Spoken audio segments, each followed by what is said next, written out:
Mohon maaf karena ada beberapa kendala yang di luar persiapan. Langsung saja kepada acara selanjutnya, yaitu sambutan dari Ketua Satgas PKS Universitas Galuh kepada Ibu Rima Duana SHMH. Disilakan. Terima kasih Saudara MC, pada Bapak Ibu. Mohon maaf atas kendala teknis yang barusan terjadi. Saya langsung saja membacakan sambutan saya. Bismillahirrahmanirrahim. Assalamualaikum warahmatullahi wabarakatuh. Selamat siang yang penuh dengan kebaikan dan semangat. Dengan penuh rasa hormat dan kebanggaan, saya mempersembahkan sambutan ini dalam acara sosialisasi Satuan Tugas Pencegahan dan Penanganan Kekerasan Seksual Universitas Galuh. Hari ini kami berkumpul di hadapan Bapak, Ibu, dan mahasiswa semua untuk menyelenggarakan acara sosialisasi yang berfokus pada pencegahan dan penanganan kekerasan seksual di lingkungan kampus Universitas Galuh. Acara ini tidak hanya sekedar menjadi forum diskusi, tetapi juga sebagai bentuk komitmen kita semua dalam menciptakan lingkungan kampus yang aman, adil, dan terlindungi bagi seluruh komunitas akademik kita. Kami sangat bersyukur atas kehadiran Bapak, Ibu, dan mahasiswa di sini. Kehadiran Bapak, Ibu, dan mahasiswa sekalian adalah bukti bahwa kesadaran akan pentingnya isu kekerasan seksual semakin meningkat di tengah-tengah kita. Bersama-sama kita mengakui bahwa kekerasan seksual adalah masalah serius yang tidak boleh diabaikan dan kita harus bersatu untuk mengatasi tantangan ini. Satgas PPKS Universitas Galuh terbentuk setelah melalui proses seleksi oleh panitia seleksi yang ditetapkan pada tanggal 28 November 2023 oleh Rektor Universitas Galuh melalui keputusan Rektor Unika nomor 443 pada tahun 2023 tentang Satuan Tugas Pencegahan dan Penanganan Kekerasan Seksual di Universitas Galuh tahun 2023. Satgas PPKS Universitas Galuh ini menjalani tugas pokok dan fungsinya selama 2 tahun ke depan dan beranggotakan 13 orang yang terdiri dari 4 dosen, 2 tenaga kependidikan, dan 7 mahasiswa dari beberapa fakultas yang terdapat di lingkungan Universitas Galuh. Dalam menjalankan tugas pokok dan fungsinya, Satgas PPKS Unigal membentuk struktur organisasi agar mempermudah dalam menjalankan segala hal yang berkaitan dengan Satgas. Kami membagi Satgas PPKS ini ke dalam 3 divisi. Divisi yang pertama yaitu divisi pencegahan dengan koordinator yaitu Ibu Marlina Nurlestari SEMM dari Fakultas Ekonomi. Dengan anggotanya yaitu Bapak Idan Resdian SE dari bagian kemahasiswaan Rektorat Universitas Galuh. Kemudian Saudari Devi Karina Seviani dan Saudara Rival Amalindi masing-masing dari Fakultas Ilmu Sosial dan Ilmu Politik. Selanjutnya yaitu divisi penanganan dengan koordinator yaitu Ibu Widya Mayaningrum SST MKes MTRKEB dari Fakultas Ilmu Kesehatan. Dengan anggota Saudari Intan Nur Permatasari dari Fakultas Ekonomi, Saudari Ningsih Nur Hidayati dari Fakultas Ilmu Kesehatan, Saudara Taufik Fauzi Rahman dari Fakultas Hukum, dan Saudari Sinta Tresna Ayunandia dari Fakultas Teknik. Divisi selanjutnya yaitu divisi kerjasama dengan koordinator yaitu Bapak Dr. Erlan Suarlan SIPM IPOL dari Fakultas Ilmu Sosial dan Ilmu Politik. Anggotanya yaitu Saudari Salsabila Khairunisa dari Fakultas Pertanian. Tidak lupa sekretaris kami yaitu Ibu Risna Rahmayanti SAK dari Fakultas Ekonomi. Saya ingin menyampaikan apresiasi yang tulus kepada seluruh teman-teman Satgas PPKS yang telah bekerja keras dalam merencanakan dan menyelenggarakan acara ini dengan begitu baik. Terima kasih atas dedikasi dan kerja keras teman-teman semuanya. Tak lupa ucapan terima kasih juga kami sampaikan kepada Bapak WR3 yang telah berkenan memberikan sambutannya dalam upaya pencegahan dan penanganan kekerasan seksual di Universitas Galuh. Tanpa menghabiskan waktu lebih lama, saya mengundang Bapak, Ibu, dan mahasiswa semua untuk mengikuti dengan seksama setiap rangkaian acara hari ini. Mari kita dengarkan, mari kita diskusikan, dan yang terpenting, mari kita bertindak. Karena hanya dengan tindakan nyata kita dapat membuat perubahan yang kita inginkan. Sekali lagi, terima kasih atas kehadiran dan partisipasi Bapak, Ibu, dan mahasiswa semua. Semoga acara ini dapat memberikan wawasan yang berharga dan memotivasi kita untuk bertindak dalam menjaga keamanan dan kesejahteraan bersama di lingkungan kampus kita. Assalamualaikum warahmatullahi wabarakatuh. Waalaikumsalam warahmatullahi wabarakatuh. Terima kasih kepada Ibu Rima Duana SHFH yang telah menyampaikan sambutannya. Selanjutnya, sambutan dari Wakil Rektor 3 Universitas Galuh sekaligus membuka acara ini kepada Bapak Haji Aan Anwar Zihabuddin, SHSI PMSI, dipersilakan. Bismillahirrahmanirrahim. Assalamualaikum warahmatullahi wabarakatuh. Bismillahirrahmanirrahim. Wassalatu wassalamu ala rasulillah wa ala alihi wa sahbihi wa mawalah. La haula wala quwata illa billah, amma ba'du. Yang pertama saya hormati Ketua LPPM Universitas Galuh, Ketua UPT Perpustakaan, Klinik Universitas Galuh, Dekan Fakultas Pertanian, Dekan FISIP, Dekan Fakultas Teknik beserta seluruh dosen dan tenaga kependidikan dan dosen. Yang saya hormati, saya banggakan juga para mahasiswa seluruhnya, juga semua khususnya untuk Satgas ya, Bu Ketua. Terima kasih atas kegiatan yang dilaksanakan secara terus-menerus dalam rangka kita mensosialisasikan PPKS ini di Universitas Galuh. Kemudian yang saya hormati tim ya, dalam hal ini tim sosialisasi PPKS, Satgas PPKS Universitas Galuh. Puji dan syukur alhamdulillah kita sama-sama panjatkan kehadirat Allah Subhanahu wa taala. Alhamdulillah di sore ini ya kita semua masih bisa melaksanakan satu silaturahmi yang dalam hal ini adalah sosialisasi PPKS Universitas Galuh. Tentunya dengan satu harapan bahwa Satuan Tugas Pencegahan dan Penanganan Kekerasan Seksual di Universitas Galuh ini benar-benar kita bisa melaksanakannya dan juga bisa membuat rasa aman untuk seluruh sivitas akademika Universitas Galuh tentunya. Karena memang kita sudah ada satu kewajiban yang mesti harus dilaksanakan oleh Satgas PPKS itu sendiri. Salawat dan salam semoga tercurah limpah kepada Baginda Habibana Muhammad SAW, para keluarganya, para sahabatnya, kepada kita selaku umatnya, insya Allah yaumil akhir kita dapat syafaat dari Nabi besar Muhammad SAW. Di bulan suci ini, ya, ini langkah yang memang mesti dilaksanakan oleh tim, terutama Satgas PPKS, ya, yang tentunya minimal dalam satu semester itu harus ada 1 kali kegiatan. Nah ini dilaksanakan hari ini kegiatan sosialisasi yang kedua, hari kedua mungkin ya Bu. Lain itu juga kita melaksanakan kegiatan dari awal berdirinya, disahkannya atau di-SK-kannya Satgas PPKS ini tentu terus-menerus dilaksanakan oleh tim untuk mensosialisasikan keberadaan Satgas PPKS di Universitas Galuh.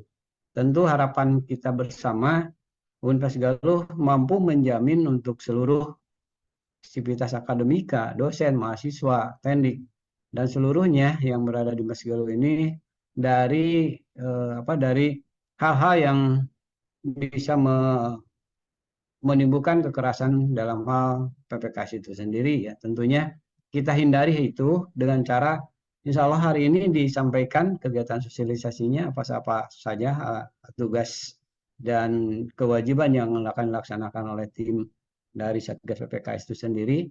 Tentunya harapan kita, ayo kita sama-sama sukseskan Satgas yang baru berdiri ini, karena salah satu persyaratan di perguruan tinggi sekarang harus ada, salah satunya adalah Satgas PPKS. Sebelumnya juga mesti harus ada nanti ke depan Satgas-Satgas yang terkait dengan ketentuan sebagaimana digariskan dalam ketentuan Kementerian Pendidikan dan Kebudayaan. Insya Allah sambil berjalan nanti kita penuhi semuanya karena memang ini satu persyaratan mutlak yang harus ada. Jika Satgas ini tidak ada, maka sanksinya adalah penutupan perguruan tinggi. Ini yang kita tidak harapkan ya, tentunya untuk untuk supaya kita terus punya kiprah di dunia pendidikan dan juga semuanya.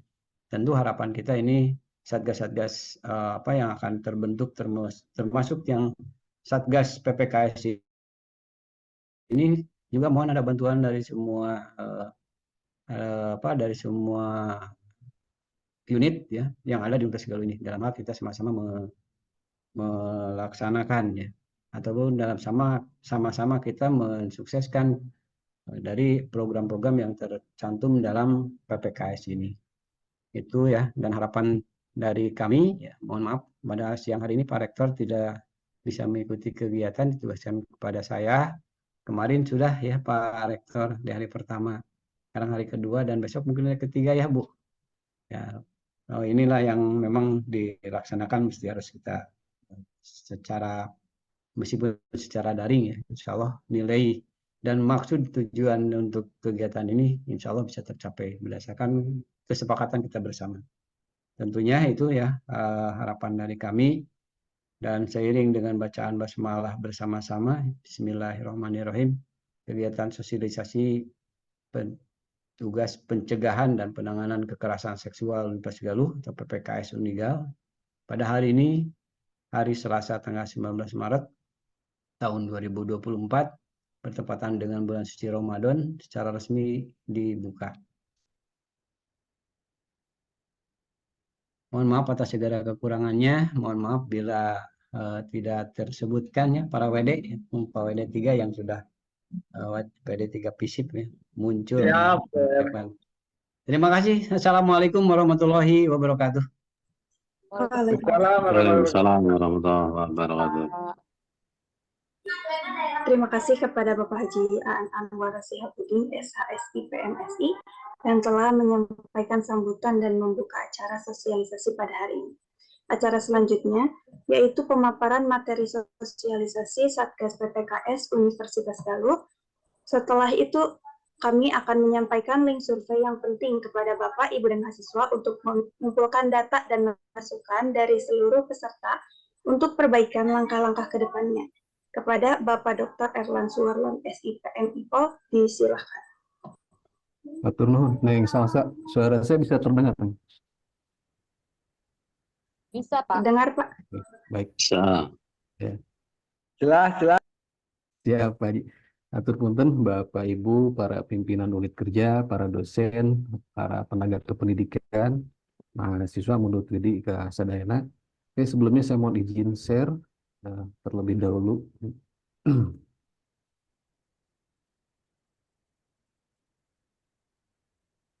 Ya. Assalamualaikum warahmatullahi wabarakatuh. Bismillahirrahmanirrahim. Innalhamdalillah nahmaduhu wa nasta'inu wa nastaghfiruh wa na'udzubillahi min syururi anfusina wa sayyiati a'malina may yahdihillahu fala mudilla lahu wa may yudlil fala hadiyalah. Rabbi shlahli sadri wa yassir li amri wa hlul 'uqdatam min lisani yafqahu qawli. Rabbi zidni ilman warzuqni fahma bi rahmatika ya arhamar rahimin. Yang saya hormati Wakil Rektor 3 Bapak Haji Aan Anwar Sihabuddin, SHSIP MSI, seluruh pimpinan unit kerja, para dosen, tenaga kependidikan, dan mahasiswa. Alhamdulillah kita bisa bersua dalam kesempatan hari ini. Tentunya syukur kita kepada Allah Subhanahu wa Ta'ala karena di hari ini, di bulan yang suci ini, kita bisa sama-sama berikhtiar. Dalam hal ini adalah untuk melakukan pencegahan dan penanganan kekerasan seksual di lingkungan kampus Universitas Galuh. Salawat serta salam semoga tetap dicurah limpahkan kepada junjungan alam yang Kanjeng Nabi Muhammad SAW, kepada keluarganya, sahabatnya, tabi'in, serta sampai kepada umatnya di akhir zaman. Bapak Ibu, dalam waktu yang singkat ini, mohon izin untuk sedikit menyampaikan paparan mengenai pencegahan dan penanganan kekerasan seksual. Tentunya Bapak Ibu sudah memaklumi ya, adanya regulasi dalam ini khususnya Permendikbud nomor 30 tahun 2021 dan sejumlah turunannya. Tadi disampaikan bahwa eksistensi Satgas PPKS ini merupakan ikhtiar kita semua, bahwa pencegahan dan penanganan kekerasan seksual di lingkungan Universitas Galuh tanggung jawabnya tidak semata-mata dinisbatkan kepada Satgas PPKS. Tadi kalau Bu Ketua sampaikan Pak harus bergerak dan seterusnya. Ya. Nah, dalam kesempatan singkat ini saya mencoba meringkas mengenai ini, pertama mengenai kondisi kekerasan seksual. Lalu yang kedua mengenai jenis-jenisnya, yang itu eksplisit baik di dalam Permen maupun di dalam Persesjen, ya. Peraturan Sesjen nomor 17 tahun 2022, lalu sanksinya apa, kemudian alur pengaduannya apa. Alur dan sarana pengaduan seperti apa. Sebetulnya kami di tim itu sudah mentargetkan sejak awal Januari diharapkan bisa dilaksanakan sosialisasi ini, ya. Namun karena banyak aktivitas di kampus, kemudian kesibukan masing-masing juga, ya baru ditakdirkan hari ini kami bisa menyampaikan sosialisasi mengenai Satgas ini. Sebetulnya ini kali keempat, ya. Yang pertama itu pada saat kegiatan ada bersama dengan teman-teman dari FH, ya, kegiatan baik budi bicara, kemudian pada saat kopi morning di Pikes, dan sekarang secara khusus ini diprioritaskan untuk semua unit kerja, di mana di dalam surat disampaikan bahwa yang wajib hadir itu adalah dosen teknik dan mahasiswa. Nah, selanjutnya juga tadi disampaikan bahwa dalam hal ini ada dua hal yang penting. Yang pertama mengenai sosialisasi PPKS-nya, dan yang kedua adalah mengenai link surveinya. Oleh karenanya, mohon perkenan bantuan dengan hormat kepada para pimpinan fakultas, pimpinan unit kerja, pimpinan prodi, untuk nanti link survei itu tidak hanya diisi oleh Bapak Ibu atau peserta yang hadir pada saat ini, tetapi kepada seluruh mahasiswa juga, gitu. Karena itu yang masuk ke dalam warga kampus. Nah, Bapak Ibu, mengawali paparan saya mengutip dari pernyataannya Pak Menteri Nadiem Makarim. Beliau menyatakan bahwa setiap kampus Indonesia harus merdeka dari segala bentuk kekerasan dan menjadi lingkungan yang kondusif bagi mahasiswa untuk mengembangkan potensinya. Kalau melihat di dalam narasi Persesjen bahwa memang kegiatan kekerasan seksual ini sudah berada dalam tahap darurat, sehingga itu menyebabkan tidak optimalnya penyelenggaraan pendidikan. Itu dikatakan eksplisit seperti itu. Nah, kita lihat ini data ada 3 hal. Kalau ada data dari Komnas Perempuan, ada Tirto ID, kemudian ada dari data Ditjen Diktikristek, ya. Yang pertama dari Komnas Perempuan, ini menyatakan bahwa kekerasan seksual terjadi di semua jenjang pendidikan, dan ternyata 27% dari aduan yang diterima ini terjadi di jenjang pendidikan tinggi. Lalu yang kedua, di dalam media Tirto ID menyatakan bahwa dari 174 testimoni dari 79 kampus, ternyata yang menjadi korban kekerasan seksual itu 80%, 89%-nya perempuan dan 4%-nya laki-laki. Ternyata laki-laki juga ada, yaitu meski dengan persentase yang kecil. Lalu berdasarkan kementerian, nah ini menyatakan 77% dosen menyatakan kekerasan seksual pernah terjadi di kampus. Lalu ternyata dari data tersebut 63% dari mereka tidak melaporkan kasus yang diketahuinya kepada pihak kampus. Pada saat kondisinya darurat, ini disebut kita sedang berada dalam situasi darurat kekerasan seksual di lingkungan perguruan tinggi. Dan kita melihat ini di data Ditjen Diktikristek, 63% dari mereka tidak melaporkan kasusnya. Memang Satgas ini untuk melakukan sekurang-kurangnya 2 hal, melakukan pencegahan dan penanganan, gitu ya. Lalu berikutnya Bapak Ibu kita lihat kekerasan seksual ini paling sulit dibuktikan, tetapi efeknya sangat besar dan berjangka panjang. Ini bisa dilihat nih dari data wawancara Guru Besar UNER, ya, Profesor Mirtati Artaria. Ini wawancara beliau dengan dosen dan tenaga kependidikan yang menjadi korban kekerasan seksual di sebuah kampus. Kita lihat pelaku dan korban rekan sekantor, dan kasus terjadi berulang selama 9 tahun. Ini bisa kita bayangkan, ya. Lalu bentuk kekerasan seksual yang terjadinya, ini di kasus 1 dan 2, misalnya ini pelaku memperlihatkan alat kelamin tanpa persetujuan korban dan memaksa korban menontonnya bermasturbasi dalam ruang tertutup di kampus. Lalu yang kedua, pelaku mencengkeram tangan korban. Dan berikutnya, pelaku tidak menyentuh korban tetapi mengunci pintu ruangan. Nah, ini berikutnya apa yang terjadi adalah soal dampak psikologis dan fisik. Ini bisa menyebabkan trauma, bertahun-tahun emosi mudah terpicu, ingat kejadian, bahkan bisa rambut rontok, bahkan bisa nafsu makan berkurang. Itu secara psikologis seperti itu. Lalu cenderung dijauhi karena kesulitan keluarga untuk memahami korban yang enggan menceritakan kasusnya. Kemudian adanya relasi kuasa. Relasi kuasa ini seperti pelaku mengancam korban akan sulit naik jabatan, misalnya bila bercerita. Kemudian pelaku dikenal sebagai orang yang gemar bersedekah kepada anak yatim piatu, sehingga korban dua tidak merasa akan didukung orang sekitarnya. Jadi memang sangat complicated kalau melihat kasus ini. Dan belakangan kita mendengar kasus misalnya Universitas Pancasila, ya, Rektor Universitas Pancasila, atau sebelumnya Ketua BEM UI dan sebagainya. Nah, ini memang banyak. Saya juga baru menyadari karena saya mengikuti seleksi pansel Satgas, kemudian seleksi Satgasnya sendiri, sehingga data-data itu cukup mengagetkan sebetulnya. Nah, berikutnya Bapak Ibu berkaitan dengan Permen ini, keseriusan pemerintah tadi sudah disinggung oleh Pak WR3, ya, bahwa terberatnya itu dua hal. Pertama, bisa dihentikan bantuan biayanya, lalu yang kedua adalah penurunan akreditasi. Nah, keseriusan pemerintah ini tertuang atau terrepresentasikan paling tidak dalam dua kementerian. Pertama, misalnya ketika Kementerian Agama menerbitkan Peraturan Menteri Agama Nomor 73 Tahun 2022, itu sama juga tentang pencegahan kekerasan seksual. Lalu ada Permendikbud 46 Tahun 2023, sama juga untuk kekerasan seksual. Dan untuk kita di perguruan tinggi, ini Permendikbudristek Nomor 30 Tahun 2021, dan ada turunannya Peraturan Sesjen Kemendikbudristek Nomor 17 Tahun 2022 tentang pedoman pelaksanaan pelaksanaan Permen 30 Tahun 2021. Permen 30 tahun 2021 ini terbilang unik karena memang tidak mengcover ya apa yang ada di dalam Undang-Undang Perlindungan Anak, kemudian apa yang di-cover di dalam Undang-Undang TPPO, Tindak Pidana Perdagangan Orang, lalu di dalam Undang-Undang Penghapusan Kekerasan dalam Rumah Tangga. Nah, sehingga terbitlah Permendikbud ini.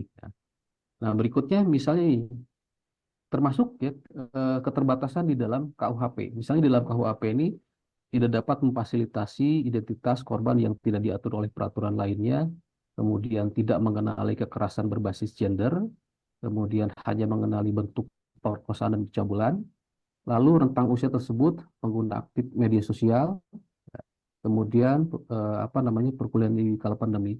Sehingga Permendikbud 30 2021 itu memang unik ya, jadi menjangkau apa yang tidak dijangkau oleh peraturan lainnya. Nah, kemudian Permen ini juga memiliki 4 tujuan. Satu, pemenuhan hak pendidikan setiap WNI. Ya. Jadi ketika kasusnya banyak, itu menyebabkan penyelenggaraan pendidikan tidak optimal, kemudian kualitas pendidikan jadi rendah. Lalu yang kedua, penanggulangan kekerasan seksual dengan pendekatan institusional dan berkelanjutan. Selanjutnya, peningkatan pengetahuan tentang kekerasan seksual dan penguatan kolaborasi antara Kementerian Kemendikbudristek dan perguruan tinggi. Lalu selanjutnya, Bapak Ibu, sasaran ini eksplisit ya ada di dalam pasal 4 Permendikbudristek nomor 30 tahun 2021, bahwa sasarannya pertama mahasiswa, yang kedua pendidik, yang ketiga tenaga kependidikan, lalu warga kampus, kemudian masyarakat umum yang berinteraksi dengan mahasiswa, pendidik, dan tenaga kependidikan dalam pelaksanaan Tidharma. Kalau melihat dari sini ada 11 kemungkinan kejadian kekerasan seksual. Gitu. Tadi angkanya tinggi, lalu kemungkinan kejadian kekerasan seksual pun banyak. Misalnya ini contoh, bisa terjadi antara mahasiswa dengan mahasiswa dalam satu perguruan tinggi, mahasiswa dengan dosen, mahasiswa dengan tenaga kependidikan, ya. Atau dosen dengan dosen, bisa dosen dengan tenaga kependidikan, bisa tenaga kependidikan dengan tenaga kependidikan, atau mahasiswa antar perguruan tinggi, bisa juga antara mahasiswa dengan dosen yang beda perguruan tinggi, atau antara mahasiswa dengan tenaga kependidikan yang berbeda perguruan tinggi, atau bisa juga terjadi antara mahasiswa, dosen, tenaga kependidikan dengan orang dewasa, lalu dengan anak, dengan masyarakat umum. Ya. Itu bisa sebagai korban, bisa sebagai saksi, atau bisa sebagai pelaku. Gitu ya. Lalu berikutnya, nah ini kekerasannya ada kekerasan verbal, non-fisik, kemudian fisik, kemudian melalui teknologi informasi dan komunikasi. Mungkin ini yang kita perlu berhati-hati ya. Mengapa misalnya perbuatan verbal dan daring ini online atau masuk? Ya? Karena bentuk kekerasan seksual ini seringkali dianggap sepele, padahal berdampak pada psikologi korban dan membatasi haknya atas pendidikan dan atau pekerjaan akademiknya. Kemudian peraturan yang ada baru mengenali kekerasan yang melibatkan kontak fisik saja.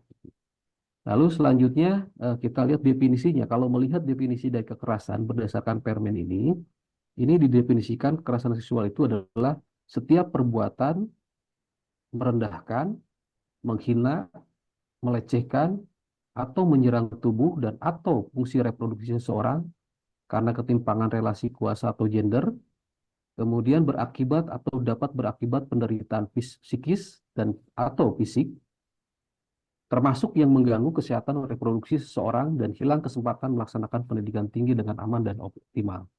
Dan selanjutnya kalau kita lihat Bapak Ibu di dalam pasal 5 ayat 2, ini bentuknya ya, bentuk-bentuk kekerasan atau jenis-jenis kekerasan seksual. Ini saya harus bacakan karena memang ini eksplisit di dalam permen tersebut. Misalnya pertama menyampaikan ujaran yang mendiskriminasi atau melecehkan tampilan fisik, kondisi tubuh, dan atau identitas gender korban.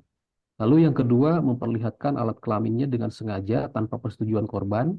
Yang ketiga menyampaikan ucapan yang memuat rayuan, lelucon, dan atau siulan yang bernuansa seksual pada korban.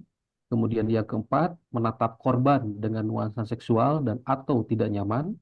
Yang kelima, mengirimkan pesan, lelucon, gambar, foto, audio, dan atau video bernuansa seksual kepada korban meskipun sudah dilarang korban. Lalu selanjutnya yang keenam, misalnya mengambil, merekam, dan atau mengedarkan foto dan atau rekaman audio dan atau visual korban yang bernuansa seksual tanpa persetujuan korban. Kemudian selanjutnya yang ketujuh, mengunggah foto tubuh dan atau informasi pribadi korban yang bernuansa seksual tanpa persetujuan korban. Lalu yang kedelapan, menyebarkan informasi terkait tubuh dan atau pribadi korban yang bernuansa seksual tanpa persetujuan korban. Selanjutnya yang ke-9, mengintip atau dengan sengaja melihat korban yang sedang melakukan kegiatan secara pribadi dan atau pada ruang yang bersifat pribadi. Lalu yang ke-10 misalnya membujuk, menjanjikan, menawarkan sesuatu atau mengancam korban untuk melakukan transaksi atau kegiatan seksual yang tidak disetujui oleh korban. Dan selanjutnya yang ke-11 memberi hukuman atau sanksi yang bernuansa seksual. Lalu berikutnya menyentuh, mengusap, meraba, memegang, memeluk, mencium, dan atau menggosok bagian tubuhnya pada tubuh korban tanpa persetujuan korban. Kemudian membuka pakaian korban tanpa persetujuan korban. Lalu memaksa korban untuk melakukan transaksi atau kegiatan seksual. Kemudian mempraktikkan budaya komunitas mahasiswa, pendidik, dan tenaga pendidikan yang bernuansa kekerasan seksual. Lalu melakukan percobaan perkosaan namun penetrasi tidak terjadi. Lalu berikutnya melakukan perkosaan termasuk penetrasi dengan benda atau bagian tubuh selain alat kelamin. Kemudian memaksa atau memperdayai korban untuk melakukan aborsi. Selanjutnya memaksa atau memperdayai korban untuk hamil. Lalu membiarkan terjadinya kekerasan seksual dengan sengaja dan atau yang terakhir melakukan perbuatan kekerasan seksual lainnya. Ini juga yang saya maksud tadi bahwa permen ini memang unik dalam arti item-item yang disampaikan di permen ini tidak dijangkau oleh peraturan yang tadi yang lainnya. Lalu selanjutnya sanksinya. Nah, ini sanksinya disebutnya sanksi administratif. Ya. Sanksi kepada pelaku harus berdasarkan dampak akibat perbuatannya terhadap kondisi korban dan lingkungan kampus, bukan berorientasi pada pelaku. Misalnya, ini disanksi ringan Bapak Ibu. Ini tertuang dalam pasal 14 ayat 2 menyatakan bahwa sanksi administratif ringan misalnya berupa teguran tertulis atau pernyataan permohonan maaf secara tertulis yang dipublikasikan di internal kampus atau media massa. Lalu ada juga yang sedang, sanksi sedang ini di pasal 14 ayat 3-nya, contohnya pemberhentian sementara dari jabatan tanpa memperoleh hak jabatan atau pengurangan hak mahasiswa. Lalu misalnya penundaan mengikuti perkuliahan, skor, pencabutan beasiswa, atau pengurangan hak lainnya. Kemudian di pasal 14 ayat 4-nya sanksi beratnya berupa pemberhentian tetap sebagai mahasiswa, kemudian pemberhentian tetap dari jabatan sebagai pendidik, tenaga kependidikan, atau warga kampus sesuai ketentuan peraturan perundang-undangan. Kalau melihat dari ketiga sanksi ini, sanksi ringan, sedang, dan berat, sebetulnya sangat tegas regulasi ini. Ya. Nah, kemudian ini ada catatan di bawahnya. Pelaku yang mendapat sanksi ringan dan sedang wajib mengikuti program konseling sebelum reintegrasi ke kampus. Dan ternyata yang unik di sini, pembiayaan program konseling dibebankan pada pelaku. Lalu selanjutnya laporan hasil konseling menjadi dasar bagi pimpinan perguruan tinggi untuk menerbitkan surat bahwa pelaku tidak melaksanakan sanksi yang dikenakan. Nah, berikutnya perguruan tinggi yang tidak melakukan PPKS dikenai sanksi seperti yang disampaikan tadi. Ini yang dua hal ya. Kalau menurut saya ini serius banget pemerintah itu ya. Yang pertama penghentian bantuan keuangan atau bantuan sarana dan prasarana, dan yang paling keras ini adalah penurunan tingkat akreditasi.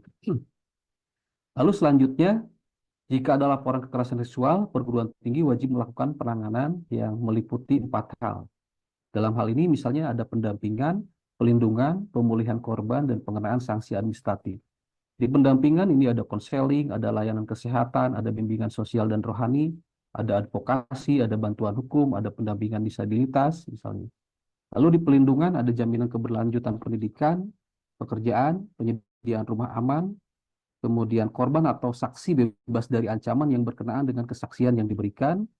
Lalu pada pemulihan korban melibatkan psikolog, tenaga medis, pemuka agama, dan organisasi pendamping korban. Kemudian masa pemulihan tidak mengurangi hak pembelajaran dan atau kepegawaian. Lalu di bagian pengenaan sanksi administratif ini ada golongan sanksi, ada bentuk sanksi, kemudian tidak mengenyampingkan peraturan lain. Maksud tidak mengenyampingkan peraturan lain ini kalau misalnya tadi ada kena sanksi berat, maka ketika melalui jalur hukum yang lain itu tidak menghentikan. Jadi sesungguhnya bisa kena dua-duanya gitu ya. Lalu berikutnya ini Permen PPKS juga mengatur langkah-langkah pencegahan guna mengurangi dampak akibat kasus kekerasan. Misal di aspek pembelajaran ini mewajibkan mahasiswa, pendidik, dan tendik mempelajari modul PPKS ya.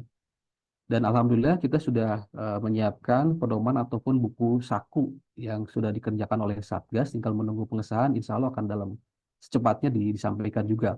Selain tadi Permendikbud, kemudian Persesjennya. Lalu di penguatan tata kelola, merumuskan kebijakan, membentuk Satgas, menyediakan layanan, ini sudah ya.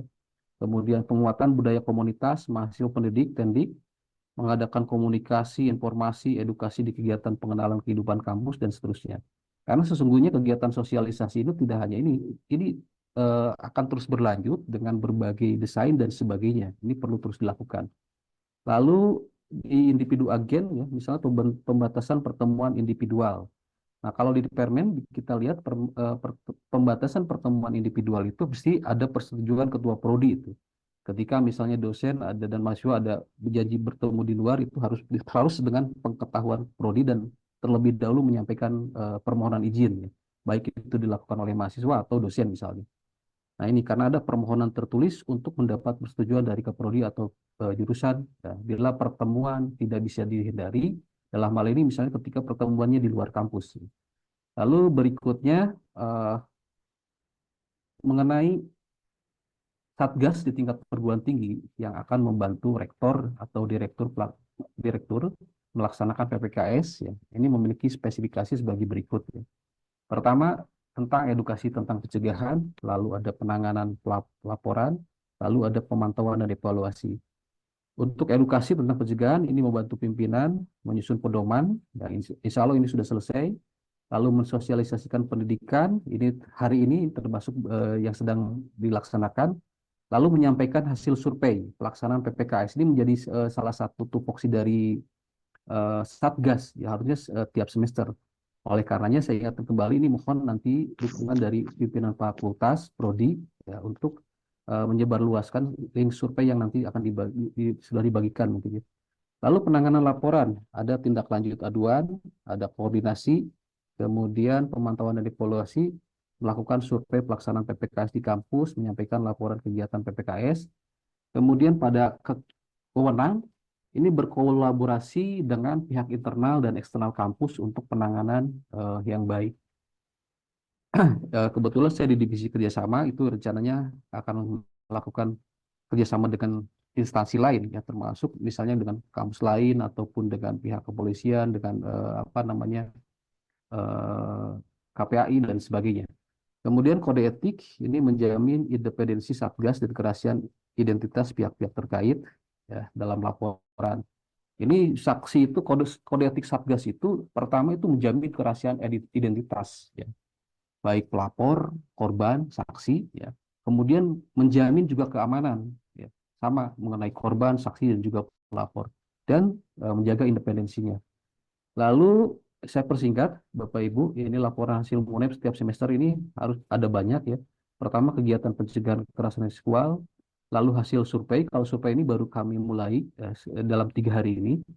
Kemudian data pelaporan kekerasan seksual, ya karena memang kita belum punya data apakah ada atau tidak, dan menjadi doa dan harapan kita semua bahwa di Universitas Galuh ini 0%. Kita harus targetkan, berani menargetkan ini 0%.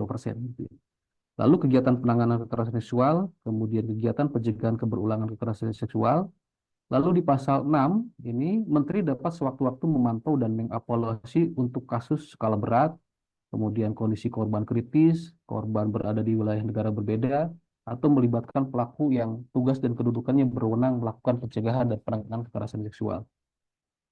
Nah, sebagai keseriusan dari Satgas yang sudah dibentuk ini, kami membuka ruang pelaporan, ya, pengaduan. Ini ada email, kemudian ada website, ada Instagram, ada kontak WhatsApp, kemudian ada Linktree juga.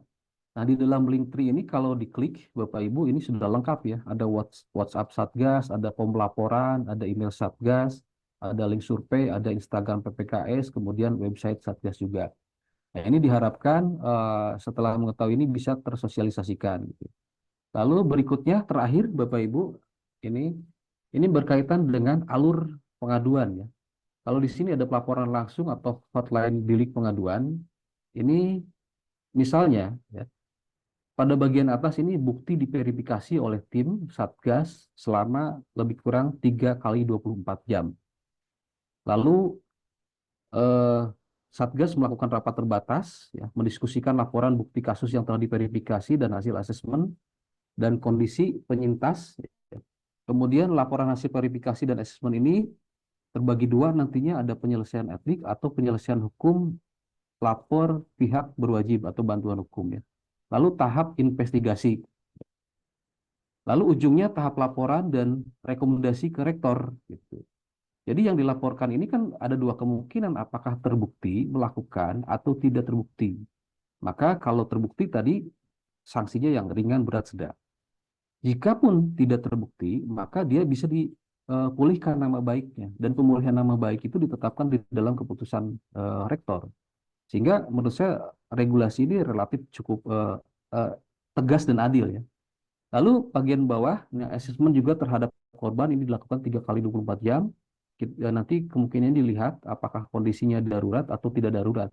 Misalnya tidak darurat, ini pendampingan psikologis dan pemulihan berjalan paralel.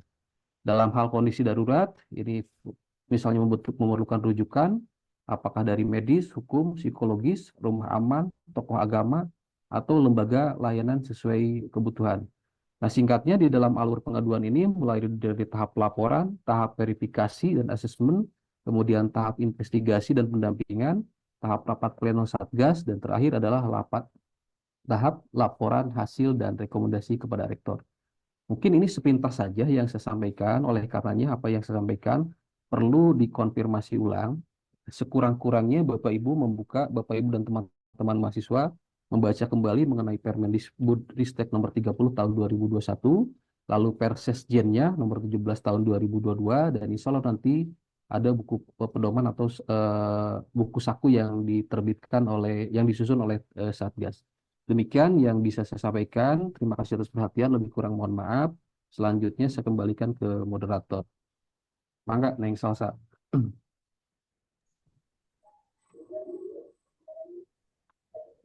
Baik, terima kasih kepada Bapak Dr. Ervan Suwarno, SIPN Info, yang telah menyampaikan materi pada sosialisasi Satuan Tugas PPKS Universitas Galuh pada hari ini.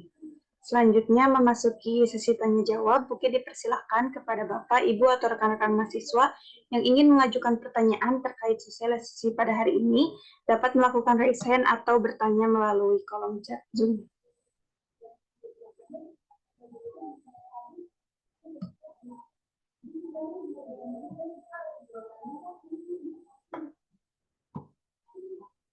Maka Bapak Ibu bila ya pertarusan biasa langsung, biasa dina chat. Ini memang jam rawan jam segini Bu Ketua ya, ini lagi enak-enaknya es campur jam segini. Betul, Bapak. Juga emut badan masak naon gitu ya Pak Dokter. Ya. Maka bila ya pertarusan tanggapan Nusanes, ini link survei sudah disampaikan di chat di kolom chat ya, mohon disebarluaskan. Ini kami ingin menjangkau seluas-luasnya sebanyak-banyaknya Bapak Ibu termasuk kepada semua mahasiswa ya.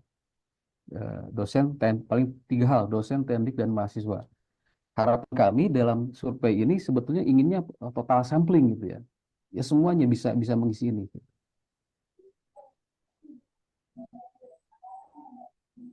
Kemudian link absensi juga sudah ada.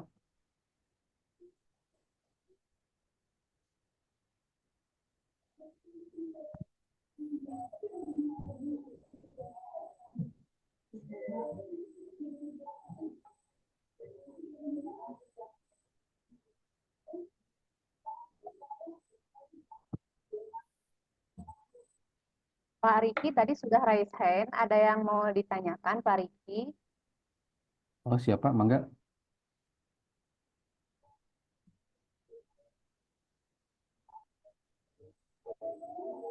Pak Riki Yohan tadi sudah raise hand tapi di lower hand lagi. Mangga pilih ada yang mau ditanyakan.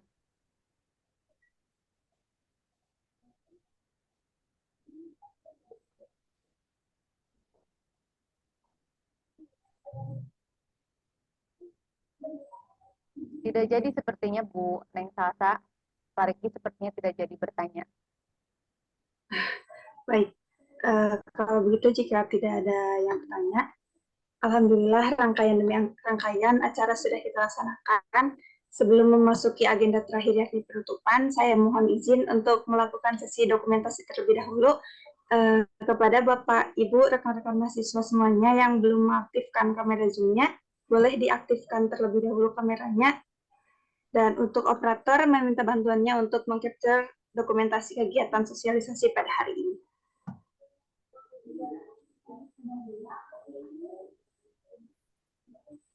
Ini ada pertanyaan nih Salsa nih Pak Hendra.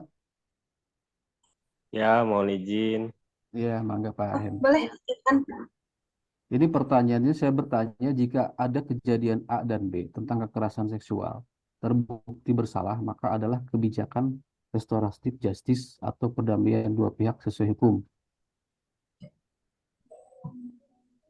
Pak Hendra, mangga tiasa dirugikan ini gimana Pak maksudnya Pak?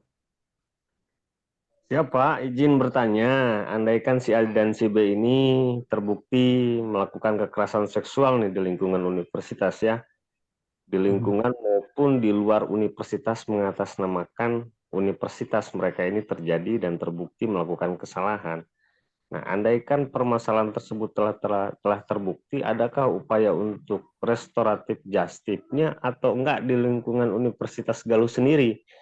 Katakan si A ini merasa dirugikan selaku perempuan, si B ini adalah si pelaku gitu. Nah, gitu. Yang maksud saya di sini, adakah unsur perdamaian upaya yang dilakukan sebelum naik ke ranah hukum yang lebih jauh begitu, Bapak, begitu. Oke. Begitu yang dapat disampaikan, jadi mohon pendapat nih pada Satgas PPKS untuk bisa memberikan keterangan lebih lanjutnya, karena di situ juga ada hak si A dan hak si B gitu kan. Begitu mungkin. Assalamualaikum warahmatullahi wabarakatuh. Waalaikumsalam warahmatullahi wabarakatuh. Pak. Tadi saya sampaikan bahwa bisa ketika bicara sanksinya ada 3 hal, sanksi ringan, berat, dan sedang. Lalu tugas Satgas ini ujungnya adalah membuat rekomendasi. Nah, maka rekomendasi itu kan ada dua kemungkinan, apakah terbukti bersalah atau tidak gitu. Dalam hal terbukti bersalah, memang itu ujungnya adalah memberikan rekomendasi kepada pimpinan untuk memberikan sanksinya. Ya. Lalu nanti ketika sanksinya dianggap tidak adil, apakah oleh korban atau pelaku itu boleh boleh mengajukan. Karena di dalam permen itu disebutkan juga ada pemeriksaan ulang, bisa terjadi seperti itu. Lalu kalau di redaksi yang muncul di sini terbukti bersalah ya Pak, terbukti bersalah, maka adakah kebijakan restoratif justice atau perdamaian dua pihak sesuai hukum? Lalu sebaliknya jika tidak terbukti bersalah, maka itu dipulihkan nama baiknya, dan pemulihan nama baik itu ditetapkan di dalam di dalam keputusan pimpinan. Tentu sebaiknya juga, tapi di sisi lain ya, bahwa sanksi yang ada di Permendikbud ini tidak menghilangkan dari sanksi yang lainnya, gitu ya. Bisa seperti itu. Lalu kalau ini pertanyaannya memang sangat substantif, adakah kebijakan restoratif justice atau perdamaian dua pihak sesuai hukum, ya, sesuai hukum. Tentu ke arah sana juga perlu diupayakan ya, karena tadi dari bentuk ini ada ada advokasi, kemudian ada pendampingan, ada pemulihan korban, ada pelindungan, kemudian ada pengenaan sanksi administratif, gitu ya. Memang kalau di satu sisi tadi bahwa saya menyebut tiga hal itu ringan, berat, sedang itu ringan, berat, ringan, sedang dan berat itu relatif cukup tegas sebetulnya aturan ini ya. Karena memang dilatar belakangi oleh eh, tingginya angka kekerasan seksual, gitu. Nah ini sementara itu Pak Hendra ya, apa namanya, Baik Pak, jawaban yang bisa terima disampaikan. kasih atas penyampaian dan ucapannya. Yang saya harapkan apabila si A si B ini, katakan si B yang tadi disebutkan pelaku, si A tetap menuntut keadilan, restoratif justice tidak ditemukan karena di universitas ada lingkungan hukum, tetap upaya restoratif justice itu ditempuh sebelum sampai ke ranah yang lebih jauh. Begitu Pak. Terima kasih sebelumnya. Salam sehat, Iya, salam sukses selalu. sami-sami, atur nuhun Pak Hendra.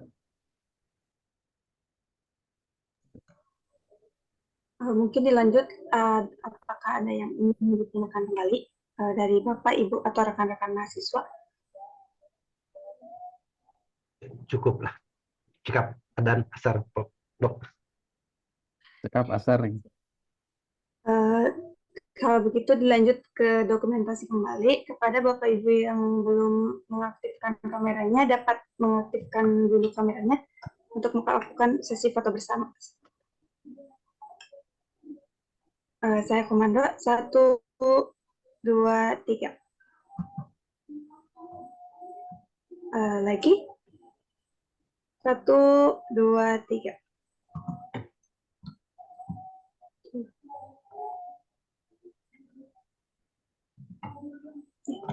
Baik, terima kasih untuk Bapak, Ibu, dan rekan-rekan mahasiswa sekalian. Memasuki agenda acara yang terakhir, yakni penutupan. Terima kasih kepada semua yang telah masuk kepada ruang Zoom meeting kali ini, kepada Bapak, Ibu, dan rekan-rekan mahasiswa yang telah mengikuti kegiatan sosialisasi ini dari awal hingga akhir. Demikian acara sosialisasi Satuan Tugas Pencegahan dan Penanganan Kekerasan Seksual Universitas Galuh hari ini telah selesai dilaksanakan. Mohon maaf atas segala kekurangan dan kesalahan selama acara berlangsung, dan terima kasih atas perhatiannya. Marilah kita tutup acara ini dengan ucapan hamdalah bersama-sama. Alhamdulillahirabbil alamin. Alhamdulillah. Hasbunallah wa ni'mal wakil. Wassalamualaikum warahmatullahi wabarakatuh. Waalaikumsalam. Waalaikumsalam. Selamat tarawih. Atur nuhun Bapak Ibu sadayana. Dadah.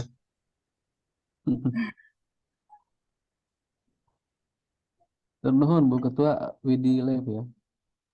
Atur nuhun Pak Dokter, mangga.